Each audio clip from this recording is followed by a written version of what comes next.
শুরু করিতেছি মহান আল্লাহর নামে, যিনি পরম করুণাময় এবং অত্যন্ত দয়ালু। আমি একটু মনোযোগ দিয়ে আমার এই ভিডিওটুকু আপনাদেরকে দেখার জন্য অনুরোধ জানাচ্ছি। আপনারা জানেন যে ডেল্টা লাইফ ইন্স্যুরেন্সের বহু মানুষ রাস্তায় রাস্তায় ঘুরে বেড়াচ্ছেন, টাকা দিতে পারে না।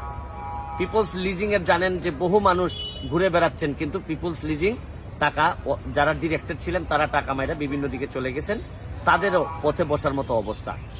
আমার কাজ হচ্ছে গিয়ে যে আপনাদেরকে কিছুটা সচেতন করা, ধ্বংস হওয়ার আগে সচেতন করা। ইভেলির ক্ষেত্রে আপনাদেরকে আমি একইভাবে করছিলাম।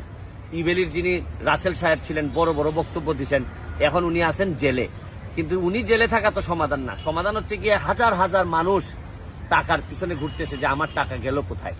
এই বাস্তবতায় আমি আপনাদেরকে একটা কথা বলতে চাই, যারা আপনারা নগদের কাস্টমার, যারা নগদ অ্যাকাউন্ট যাদের আছে, তাদের উদ্দেশ্যে কয়েকটা কথা বলতে চাই। আপনারা দেখবেন যে আজকের দ্য বিজনেস স্ট্যান্ডার্ড অনেক ইংলিশ লেখা আছে। অনেকেই হয়তো ইংলিশ লেখা বুঝবেন না, বা এই নিউজগুলা সব ইলেকট্রনিক্স মিডিয়াও করবে না। কারণ হচ্ছে কি, এরা হচ্ছে কি ওইসব নিউজগুলা করে যেগুলাতে বেশি বাধা হয় না। এগুলাতে অনেক বাধা পাবে, আমারা হয়তো বাধা দিতে পারে না, এই জন্য এই কথাগুলো আমি বলি। এখন আপনাদেরকে নগদের ব্যাপারে একটু সতর্ক হওয়ার জন্য এই ভিডিওটা করা। সতর্কটা কি হবে? নগদ করছে কি একটা কাজ, যে সে যে আমাদের কাস্টমার, যারা আমাদের মতো কাস্টমার যারা নগদের, তারা যে টাকা নগদের জমা রাখছিলাম নগদের অ্যাকাউন্টে, এরা করছে কি এই অ্যাকাউন্টের টাকাটার অন্য জায়গায় বন্ধক রেখে 500 কোটি টাকা লোন নিয়ে নিছে। কার কাছ থেকে লোন নিছে? এক্সিম ব্যাংকের কাছ থেকে। আর এক্সিম ব্যাংক করছে কি, যখনই দেখছে যে একটা ঝামেলা হইতে পারে, এক্সিম ব্যাংক করছে কি 317 কোটি টাকা যেটা বন্ধক ছিল আমার আপনার টাকা নগদের অ্যাকাউন্টের মধ্যে, এই 317 কোটি টাকা আমাদের অ্যাকাউন্ট থেকে টাকাটা এক্সিম ব্যাংক নিয়ে নিছে। এখন আপনারা বুঝতে পারেন যে এখন আসলে বাস্তবতা কি হইল। এখন আমরা সবাই যদি সিদ্ধান্ত নেই যে নগদের টাকা আমরা তুলে নিব, তাইলে 317 কোটি টাকা নগদ আর দিতে পারবে না। কারণ কাগজপত্রে এদের টাকা আছে, কিন্তু আসল জায়গায় আসল টাকাটা এদের হাতে 317 কোটি টাকা নাই। আপনি একটা জিনিস খেয়াল করেন, এই নগদের মালিকানা কিন্তু হচ্ছে গিয়ে থার্ড ওয়েভ টেকনোলজি, বোথ দুইটাই থার্ড ওয়েভ টেকনোলজি এবং এই নগদ দুইটারই মালিক হচ্ছে গিয়ে তানভীর আহমেদ মিশুক। একটু মোটা করে একটা মানুষ আছে, আপনারা দেখলেই চিনবেন, অনেক জ্ঞানী দেখতে মনে হয়। কিন্তু আমি একটা জিনিস বুঝি না, সব জ্ঞানীরাই টাকা পয়সার বিষয়ে, এই ভদ্রলোক করছে কি দেখেন, এই থার্ড ওয়েভ টেকনোলজি এরা কিন্তু কথায় কথায় বলে যে আমরা কিন্তু পোস্ট মাস্টার বা পোস্ট অফিসের আমরা একটা ব্রাঞ্চ, আমরা MLF, আমরা হচ্ছে গিয়ে পোস্ট অফিসের। মাননীয় মন্ত্রী মুস্তফা জব্বার মিনিস্টার, উনি নিজে বলছেন যে post office does not own Nagad, মানে নগদের মালিকানা পোস্ট অফিসের নাই। এরা পঞ্চমবারের মতো ওই বাড়াইয়া লাইসেন্স বাড়াইয়া বাংলাদেশ ব্যাংকের কাছ থেকে পঞ্চমবারের মতো চলতেছে। এইবার বাংলাদেশ ব্যাংক বলছে যে 317 কোটি টাকা যদি না দাও তাহলে কিন্তু লাইসেন্স দিব না। কিন্তু বাংলাদেশ ব্যাংক তো শেষ পর্যন্ত লাইসেন্স দিয়েই দেয়। কিন্তু আমাদের প্রবলেম হচ্ছে গিয়ে যা ইচ্ছা করেন, লুটপাট করেন, করে যা মন ধরে করেন।